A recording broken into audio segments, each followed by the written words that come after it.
With the price of graphics cards nowadays, buying a new GPU can often mean sticking with your CPU and motherboard a little bit longer. Are you getting the most performance out of that shiny new graphics card, or is your motherboard keeping you from massive performance gains? All these tests will be with an Intel Core i9-13900K, which is probably not what you're going to be having if you have an aging motherboard, but at least this will showcase the worst case scenario, while the 1440p and 4K results will showcase more typical levels of performance. But for now, we'll start at 1080p, and we can see that in most scenarios, there's going to be a pretty negligible difference in GPU performance if you have a somewhat modern motherboard. With 16 times PCIe 3.0, we're only seeing a 2% difference in performance, and even going down to 8 lanes at PCIe 3.0 only results in a 6% loss in performance. This is equivalent to 16 times PCIe 2.0, so if you have pretty much a dedicated spot for your graphics card on any somewhat recent motherboard, you're going to have a pretty good experience in most titles. The only thing you really need to avoid is a 4 times PCIe 3.0 or a 8 times PCIe 2.0, but if your motherboard has multiple PCIe slots and maybe potentially you're plugging it into the wrong one, you could be limited to 4x speeds and a massive 21% in performance loss. But for the most part, at 1080p, even with this very powerful graphics card, you're not really going to see much of a performance hit as long as you have at least 8 PCIe 3.0 lanes.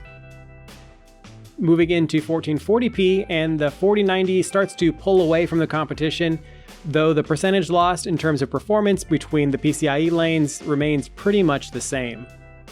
PCIe 3.0 only results in a 2% loss in performance, and cutting those lanes in half only results in a total of 7% lost in performance. This means that with 8 PCIe 3.0 lanes, you'd still have the fastest graphics card available with the 4090, still eking out a win over the RX 7900 XTX on PCIe 4.0. You're still getting above 200 FPS with 8 PCIe 3.0 lanes, with the only tangible result being the reduction down to 4 times PCIe 3.0.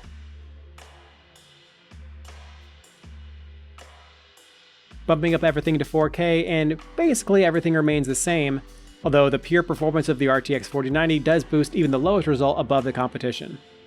PCIe 3.0 continues to be margin of error between PCIe 4.0, 8 times 3.0 is 6% down off of 4.0, and 4 times 3.0 is down 17%. This still does mean, though, at 4K, that 4 PCIe 3.0 lanes is good for almost 120 FPS. So while 17% reduction is not a good thing, at least you're still getting pretty good performance.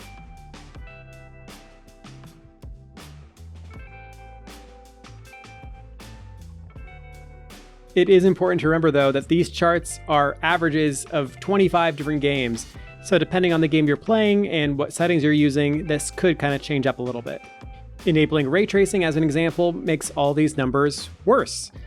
If you have PCIe 2.0 or just 8 times PCIe 3.0, you could be down 12% in RT games. And going down to 8 times PCIe 2.0 is a massive 30% reduction in performance. But certain games can just be more demanding on the bandwidth of your PCIe slot. Elden Ring at 4K is 17% slower if you're using 8 times PCIe 3.0, and 35% slower if you're using 8 times PCIe 2.0. While this worst case scenario is probably not going to happen, 8 times PCIe 3.0 is actually pretty likely if you have a lower end motherboard or an ITX motherboard that only has 16 PCIe lanes to go around, and some of those might be wired for NVMe drives. So potentially you could have a B450 board with a 5800X3D, which is a pretty good pairing, but still be limited to 8 times PCIe 3.0 if you're using all the NVMe slots. So depending on the game and depending on your settings, you might be leaving some performance on the table by using an older motherboard, but for the most part, you're probably not going to notice it too much, and it's always something you can upgrade in the future.